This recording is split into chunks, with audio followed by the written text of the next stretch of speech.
Let's all do a challenge. Put a finger down if you've been violently chased by a maniac on your way to a Jonas Brothers concert. Just me? I figured. Growing up, my dad was always extremely chill. Still is. The nicest guy you'll ever meet. Unless you put his family in danger.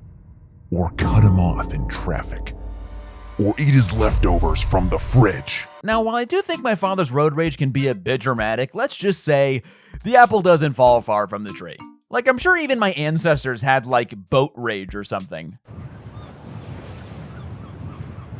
Maketh haste! Doth thou even knoweth how to sail? Don't get me wrong, I am a peaceful person. Besides, like, rage baiting my friends, I don't like to intentionally make people upset. But there is nothing more annoying than dealing with an insane driver that puts you and others at risk. And when these things happen, the soul of a 6th century Spartan comes out of me, and all I want to do is stick my head out the window and throw a spear at their car tires. Last summer, the Jonas Brothers came to my city. Now, for everyone that's over the age of 30, hold your applause, but I also happen to dabble in a little of the Jonas Brothers musical repertoire. So when I found out my friend Frank, his wife, and 2 sisters were gonna go see them, I wanted to join. The plan was simple. Meet up at Frank's, drive to the concert, sing the year 3000 in a crowd full of millennials, then drive home realizing this is probably why I'm single. So when the day finally came, I got in my car and started driving on a little road with 4 cars ahead of me. Not long after, I noticed a blue car getting way too close to my bumper. I know, didn't even offer to buy me dinner first. And I don't know if this dude was in a rush, had to compromise for something he's insecure about, or flat out impatient as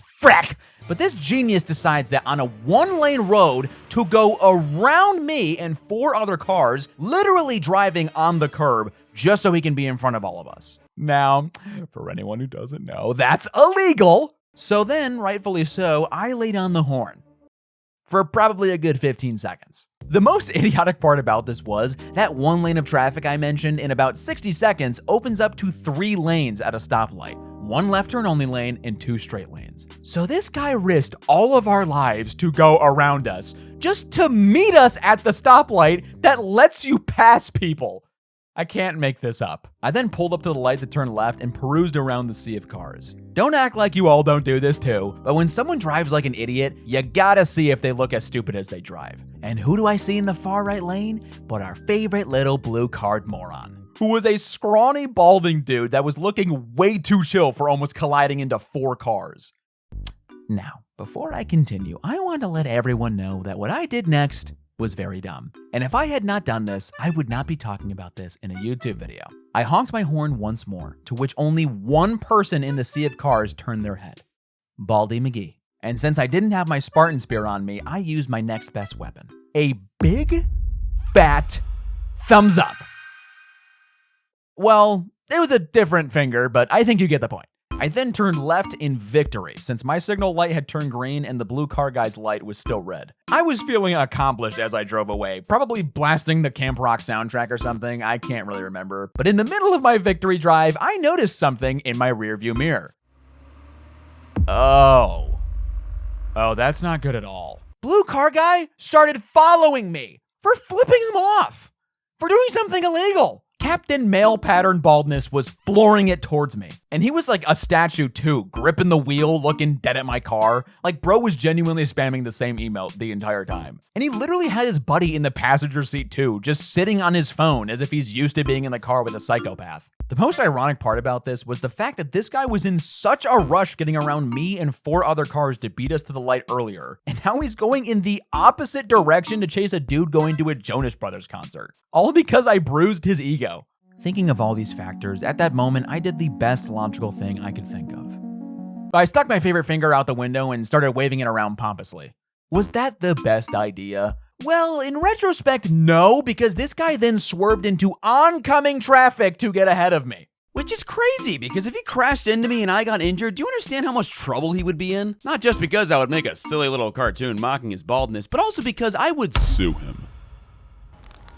Should I call an ambulance or something? This video was sponsored by Morgan & Morgan. Let's not beat around the bush, guys. If you get injured due to someone else's incompetence, in this case an angry bald man, you deserve to be paid. And that's where Morgan & Morgan come in. Morgan & Morgan is America's largest injury law firm, and for good reason. With over literally $30 billion recovered for their clients and over 35 years of experience, it's safe to say they know all about fighting to get you the compensation you deserve. And yeah, not all law firms are the same. If you hire the wrong one, you may get beat before you even start. And then how else are you gonna pay for the hospital hospital bill for your injuries. They have over 1,000 lawyers and 100 offices nationwide, which is crazy. Hiring Morgan & Morgan is like hiring an entire army to go into battle.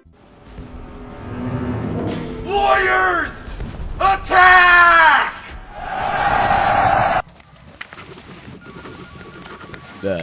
I guess it's more of a legal battle. In this day and age, communication is key, and Morgan & Morgan know that. They've completely modernized the injury law process, making it extremely easy to submit a claim with your legal team, all from your phone. Submitting case details, uploading documents, and signing contracts, literally all from the palm of your hand. It doesn't get much easier than that. And their fee is completely free unless you win. They only get paid when you get paid. Win-win all around. You have nothing to lose, and a firm like Morgan & Morgan can quickly determine if you have a case and can give you the compensation that you deserve. You can start your claim by using the link www.forthepeople.com/swoosh without having to leave the comfort of your chair. Thank you to Morgan & Morgan for sponsoring this video.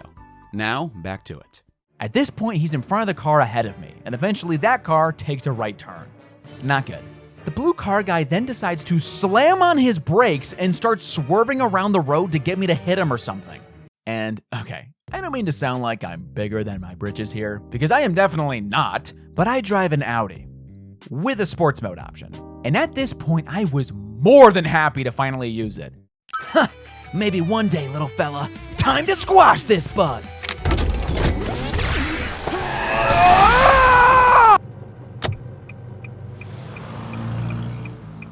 At this point, I'm flying down an empty road, and once again, I feel like I have won the day. Our battle for the final flip-off had ended in my victory. I can already imagine Nick, Kevin, and Joe bringing me up on stage and thanking me for keeping the road safe. That is, until I see it. A big, fat, red light with a bunch of cars already sitting there. So I slow down, and who do I see pulling up right behind my car? Walmart Vin Diesel. Frick. This guy stops his car and gets out and starts walking towards my car. It's getting real now. The entire time me and this guy have been going head to head, and it's all come down to this. This situation could genuinely end with me getting my crap rocked and ending up in one of those street fight Instagram reels that no one wants to see on their feed. Is that infamous Swoosh? And at this moment, my mind was racing. Am I really about to get in a fight with a stranger on my way to a Jonas Brothers concert because I flipped him off for putting me in danger? Am I really going to let my car and possibly my face get damaged to defend myself here? So I made a last-second decision. The best decision I could have made. I switched sports mode on, flew around traffic, and blasted through the light right as it was turning green to escape. Yeah, that's right, I ran away. I had plans to see the Jonas Brothers, okay? In reality, I almost blew a red light and flew down an empty country road going 100 miles an hour, running away from what surely would have been a lackluster slap fight just to make it to a concert on time, but I didn't care because I got away with my pride and dignity still intact. Unlike that guy, right? Guys? Where'd you go? And when I showed up to Frank's house and told him what just happened, we all had a good laugh. I ended up having a great time at the concert, admittedly looking over my shoulder at every blue car I saw, had a nice, safe drive home that night, and spent 4 days inside my house preparing for the blue car guy to eventually find out where I lived. But he never did. I mean, I guess there's still time, but for now I'm in the clear. All jokes aside, please don't be stupid on the road like me or this lunatic. Be smart, be safe, and don't egg people on, even if it feels like they really deserve it. Or they're bald. And if anyone happens to know that guy, tell him if he's got a problem with me, he's gonna have to take it up with the Jonas Brothers, because I regret nothing. Hey everybody, if you want a copper plush, now is the time to get it before they're literally gone forever. Thanks as always to my amazing team for their help on this video. Special shout out to Party Dave for that awesome anime scene, and thank you, Jonas Brothers, for an unforgettable night, to say the least. Please send this video to them, I love them so much.